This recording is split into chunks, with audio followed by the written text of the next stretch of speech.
బాబాయ్ నమస్తే. రాష్ట్రంలో ఇప్పుడు 2 చోట్ల వరద ప్రభావిత ప్రాంతాలైన ఒకటి వచ్చేసరికి పిఠాపురం, మరో పక్కన విజయవాడ. ఈ 2 వరద ప్రాంతాల్లో ప్రభుత్వం అనేది పూర్తిగా ఫెయిల్ అయిపోయింది వరద సహాయ కార్యక్రమాల్లో అంటున్నారు. ఇందులో వాస్తవం ఎంత ఉందనుకోవచ్చు అంటారు? అసలు వాస్తవమే లేదు. ఏలేరు ఆధునీకరణ చేయలేదనే మునిగిందని చెప్పి ఆయన జగన్మోహన్ రెడ్డి ఆయనే చెప్పాడు. ఏలేరు అప్పుడు కాకపోతే ఆయన చెప్పిన కారణాలు వేరు, ఇప్పుడు చెప్పిన కారణాలు వేరు, జరిగిన కారణాలు వేరు. ఆయన ఆ డబ్బులు అది ఆధునీకరణ చేయకపోవటమనే మునిగిందని ఆయన హయాంలోనే చెప్పాడు. డబ్బులు శాంక్షన్ అయినా కూడా నేను చేయలేదని. అంటే ఇప్పుడు మరి ఏలేరు సంగతి చెప్తున్నారు, బాగానే ఉంది. మరి బుడమేరు ఏదైతే ఉందో దాని గేట్లు ఎత్తడం వల్లే వరద ప్రభావిత ప్రాంతం పెరిగిపోయింది. చంద్రబాబు నాయుడు ఇల్లు మునిగిపోకుండా ఉండటానికే బుడమేరు గేట్లు ఎత్తారు అనేది ప్రధానంగా వస్తున్న ఆరోపణ. మరి దీన్ని ఏమంటారు మరి మీరు? అసలు బుడమేరు గేట్లే లేవు. విజయవాడ దగ్గర వెలగలేరు రెగ్యులేటర్ అక్కడ అది జీకొండూరు దగ్గర ఉంది. అక్కడ ఉంది వెలగలేరు రెగ్యులేటరు. అయినా దానికి డైవర్షన్ ఛానల్ ఉంది. అసలు బుడమేరు వచ్చి కృష్ణానదిలోనే కలవదు. కలిసేది డైవర్షన్ ఛానల్. బుడమేరు కలవదు. బుడమేరు అక్కడ జీకొండూరు మండలం అవతల కొండల్లో నుంచి పుట్టి అటు వెళ్ళి కొల్లేరులో కలుసుద్ది. మరి ఇక్కడ ప్రధానంగా మరి చంద్రబాబు నాయుడు తన నివాసాన్ని కాపాడుకోవడానికి మాత్రమే ముంచేశారు విజయవాడని అనేది ప్రధానంగా జగన్మోహన్ రెడ్డి చేస్తున్న ఆరోపణ. అదేవిధంగా ఏలేరు ఏదైతే ఇప్పుడు గండ్లు పట్టడానికి కారణం కూడా చంద్రబాబు నాయుడు ఉదాసీనతే, అధికారులను అప్రమత్తం చేయకపోవటం వల్లే జరిగింది అంటున్నారు కదా. అధికారులు అప్రమత్తం చేయటం మూలంగా జరిగిందనేది అబద్ధం. ఎందుకంటే సెంట్రల్ గవర్నమెంట్ ట్రైన్స్ కూడా వచ్చి వరద నీళ్ళలో ఆగిపోయినాయి. మరి దానికి ఎవరు కారణం? మరి ఆ హెచ్చరికలు రావాల్సింది సెంట్రల్ గవర్నమెంట్ నుంచి రావాలా, ఆ శాటిలైట్ నుంచి. మరి వాళ్ళు ఇవ్వాలా? వాళ్ళ రైళ్లు కూడా ఆగిపోయినాయి వరద నీళ్ళల్లో. మరి దానికి ఎవరు కారణం? అది సెంట్రల్ గవర్నమెంట్ స్టేట్ గవర్నమెంట్కి ఉండే పరిమితం. ఆ పరిమితంలో నీకు హెచ్చరికలు రాలేదంటే హెచ్చరికలు సెంట్రల్ గవర్నమెంట్ పంపించాలా. సెంట్రల్ గవర్నమెంట్ ముందుగానే చెప్పింది, కానీ జగన్మోహన్ రెడ్డి చెప్తుంది ఏంటంటే కనుక సెంట్రల్ గవర్నమెంట్ ముందుగానే హెచ్చరించిన చంద్రబాబు నాయుడు గారు రెడ్ బుక్ రాజ్యాంగాన్ని అమలు చేసే క్రమంలో వీటన్నిటిని ఏం పట్టించుకోలేదు అనేది జగన్మోహన్ రెడ్డి చేసిన ప్రధానమైన ఆరోపణ. మరి అసలు రెడ్ బుక్ అయితే ఇంతవరకు అమలుపరచలా. అసలు ఇప్పటికి కూడా జగన్మోహన్ రెడ్డి ప్రకారమే నడుస్తుంది. ఏది సెక్రటరియట్లో అంతా ఆయన మనుషులు ఎక్కువ ఉన్నారు. ఇంకెక్కడ రెడ్ బుక్ రాజ్యాంగం ఎక్కడ అమలు అవుతుంది అసలు? అంటే ఇప్పుడు నందిగం సురేష్ను అరెస్ట్ చేయడం కానీ, లేదంటే కనుక పిన్నెల్లి రామకృష్ణారెడ్డి అరెస్ట్ కానీ, ఇంకా కొంతమంది అరెస్టులు కానీ చూస్తుంటే కనుక ఇది మా మీద కక్ష సాధింపే అనే మాట అయితే అంటున్నారు కదా. మరి రామకృష్ణారెడ్డి అంటే ఇప్పుడు మాచర్ల నుంచి గెలిచిన ఆయనగా. ఆయన చేసిన దురాఘాతాలన్నీ టీవీలో అందరూ చూశారు. ఇంకా అది కూడా కక్ష సాధించారు అంటే ఎట్లా? అసలు ఆయన ఆఖరికి సుప్రీంకోర్టే వ్యాఖ్యానించింది. అది ఎలక్షన్ కమిషన్ తీసినటువంటి కెమెరాలు అయ్యి అది మీరు డూప్లికేట్ అంటారేందని సుప్రీంకోర్టు జడ్జే వ్యాఖ్యానించాడు. ఇక్కడ ప్రధానంగా చూసుకుంటే కనుక విజయవాడలో జరిగిన సహాయ కార్యక్రమాల్లో ప్రభుత్వం పూర్తిగా ఫెయిల్ అయిపోయింది. అసలు వాళ్ళకి సహాయం అందించడంలో పూర్తిగా ప్రభుత్వ యంత్రాంగం మొత్తం నిర్వీర్యమైపోయింది. చంద్రబాబు నాయుడు గారు ఓన్లీ షో చేయడం కోసం మాత్రమే ఆయన వాటిల్లో వరదల్లో తిరిగాడు. ఆయన ఇల్లు మునిగిపోవడం వల్ల విజయవాడ కలెక్టరేట్లో పనుకున్నారు. ఇదే జగన్మోహన్ రెడ్డి చెప్తున్నారు. మరి అస్సలు మునిగిపోలా. అమరావతి అనేది ఇంత కూడా మునిగిపోలా. అమరావతి మునిగిపోయింది, మునిగింది కాదు. వరదలు వచ్చింది ఏంటంటే అమరావతి పుణ్యక్షేత్రానికి ఒక అక్కడికి ఇక్కడికి 30 కిలోమీటర్లు. అక్కడికి కొంచెం వరదలు వచ్చినాయి ఊళ్ళోకి. జరిగింది అది. అమరావతి రాజధాని అనేది మునిగిపోలా. ఎక్కడా నీళ్లు రాలా.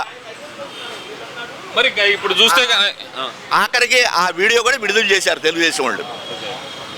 మరి ఇక్కడ ప్రధానంగా చూస్తే కనుక ఈ అరెస్టులను ఎలా చూడొచ్చు అంటారు? నందిగం సురేష్ని ఒక ఎస్సీ క్యాండిడేట్ని కాబట్టి నన్ను అరెస్ట్ చేశారు. ఒక ఎస్సీలని అభివృద్ధిలోకి రావడం చంద్రబాబు నాయుడు గారికి ఇష్టం ఉండదు అనే మాట అయితే కనుక అంటున్నారు కదా. మరి నందిగం సురేష్ అన్నారు, ఆయన భార్య అదే మాట అంటున్నారు కదా. మరి దాన్ని ఎలా చూడాలంటారు? వాళ్ళు చేసిన దురాఘాతాలు, వాళ్ళు చేసిన తప్పులు నియోజకవర్గంలో అందరికీ తెలుసు. వాళ్ళు ఎంతంత తిన్నారో, ఎన్నెన్ని కోట్లు తిన్నారో, ఎంతంత తిన్నారో అందరికీ తెలుసు. ఇంకా వాళ్ళు ఇప్పుడు ఎవిడెన్స్ ఉంటేనే కోర్టులో శిక్ష పడుద్ది, లేకపోతే కక్ష సాధింపు చర్యలు అని వస్తుంది. గ్యారంటీగా వాళ్ళకి శిక్ష పడుద్ది. మరి గతంలో వరదలు వచ్చిన తర్వాత 20 రోజులకి 22 రోజులకి లేదంటే ఒక 20 రోజుల తర్వాత నెల రోజుల తర్వాత వెళ్ళి జగన్మోహన్ రెడ్డి విజయవాడలోనే వరదలు వచ్చిన 3వ రోజు నుంచి 3వ రోజు ఒకసారి 5వ రోజు ఒకసారి పర్యటన, అలాగే పిఠాపురంలో మాత్రం వరదలు వచ్చిన 2వ రోజే పర్యటన. ఈ పర్యటనలు ఎలా చూడాలంటారు మరి? అన్నమయ్య డ్యామ్ కొట్టుకుపోతే 16 రోజులకు 13 రోజులకు ఎప్పుడో పోయాడు. అన్నమయ్య డ్యామ్లో కనీసం 300 మంది 400 మంది చచ్చిపోయేవాళ్ళు. అక్కడ ఒక ఉండే ఒక అటెండర్ కాపాడాడు.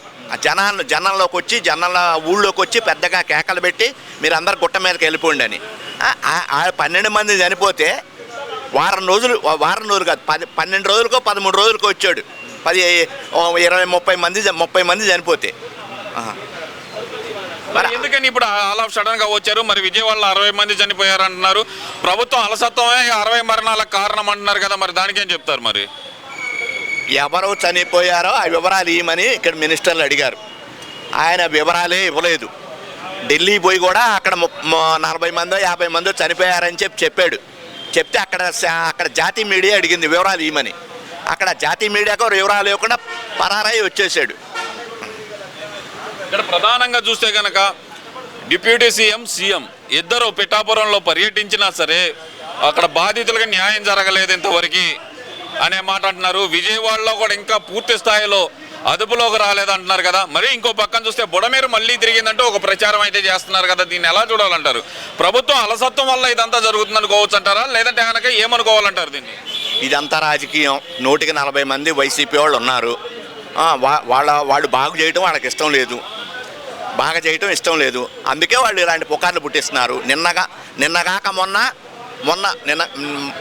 మొన్న విజయవాడలో అంతా చేసాం బాగానే అయింది అనగానే మళ్ళా వరదలు వస్తున్నాయని పుకార్లు పుట్టించారు.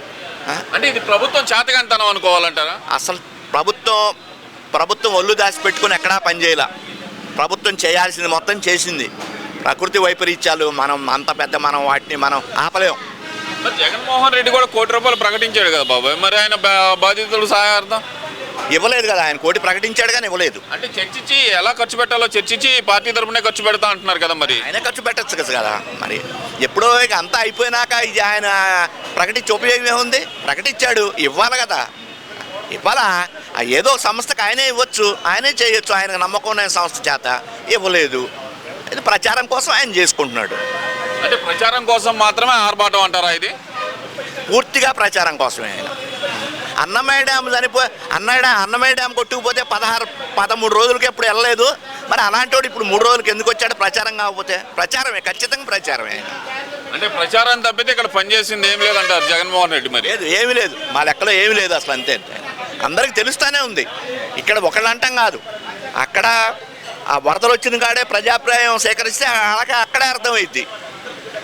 అంటే ఇక్కడ ప్రభుత్వ వైఫల్యం అయితే ఏం లేదంటారు మీరు? మా లెక్కలో ఏమి లేదు ప్రజల వైఫల్యం. సరే, హెచ్చరికలు రావటం కొంచెం లేట్ అయితే అవ్వచ్చు. వాలంటీర్ వ్యవస్థ ఉంటే కనుక వాలంటీర్ వ్యవస్థ ముందుగా హెచ్చరించేది, వీళ్ళందరినీ కాపాడేది అయితే అంటున్నారు కదా. మరి ఇప్పుడు మామూలుగా ఇప్పుడు ఈ వాతావరణ హెచ్చరికలన్నీ సెంట్రల్ గవర్నమెంట్ ఆధీనంలో ఉంటాయి. వాళ్ళు చెప్పినాక చేయాలి. వాళ్ళే చెప్పకపోతే వాలంటీర్లు మాత్రం ఏం చేయగలుగుతారు? వాలంటీర్లు మరి ఓవరాల్గా చూస్తే కనుక ప్రభుత్వం అనేది ఏర్పడి 90 రోజులు దాటిపోయింది. ఈ 90 రోజుల్లో ఈ ప్రభుత్వం సాధించింది ఏముంది? 90 రోజుల్లో సాధించడం అంటే ఎవరికైనా కష్టమే. ఇదేదో సినిమాలో డాక్యుమెంటరీ కాదు. చాలా కష్టాలు ఉంటాయి. 90 రోజులకి పీరియడ్ కాదు, అది పీరియడ్ 5 సంవత్సరాలు. అంటే ఈ 90 రోజుల్లోనే మ్యాండేటరీ చేయకూడదు అంటారు దేన్నైనా సరే. 90 రోజుల్లో ఎలా అవుతుందండి? ఇది కాదు. ఇది ఒక డాక్యుమెంటరీ తీయటం, సినిమా తీయటం అయితే అయింది. మరి ఎందుకు జగన్మోహన్ రెడ్డి పదే సంక్షేమ పథకాలు ఏమి అమలు చేయలేదు, ఈ ప్రభుత్వం చేతులు ఎత్తేసింది అంటున్నారు కదా? మరి సంక్షేమ పథకాలు అమలు చేయకపోవటం ఏంటి? 3000 పెన్షన్ 4000 చేసింది, ఇస్తానే ఉన్నాడు. ఇంకా ఈయనకి ఆయన ఉన్నప్పుడు కూడా ఇచ్చాడు. ఇప్పుడు ఏప్రిల్ మే జూను కలిపి 7000 ఇచ్చాడు జూలైలో. అంటే తల్లికి వందనం కానీ, ఏదంటే ఆడబిడ్డ నిధి కింద ఇస్తానన్న 1500 కానీ, లేదంటే ఫ్రీ బస్సు కానీ, 3 సిలిండర్లు కానీ ఏమి అమలు చేయకుండా చంద్రబాబు నాయుడు తప్పించుకోవడానికి చూస్తున్నాడు అనే మాట అయితే అంటున్నారు కదా. మరి ఏదో ఒకటి అనాలా అంటున్నారు. 90 రోజులు ఉంది టైము. 90 రోజుల్లో ఇవన్నీ మనం ఏదో డాక్యుమెంటరీ లాగా సినిమా లాగా చేయలేము. గ్యారంటీగా చేస్తాడని నమ్మకం ఉంది మాకు. గ్యారంటీగా చేయకపోతే మళ్ళీ 5 సంవత్సరాల తర్వాత గెలవడు. ఓకే బాబాయ్ థ్యాంక్ యూ.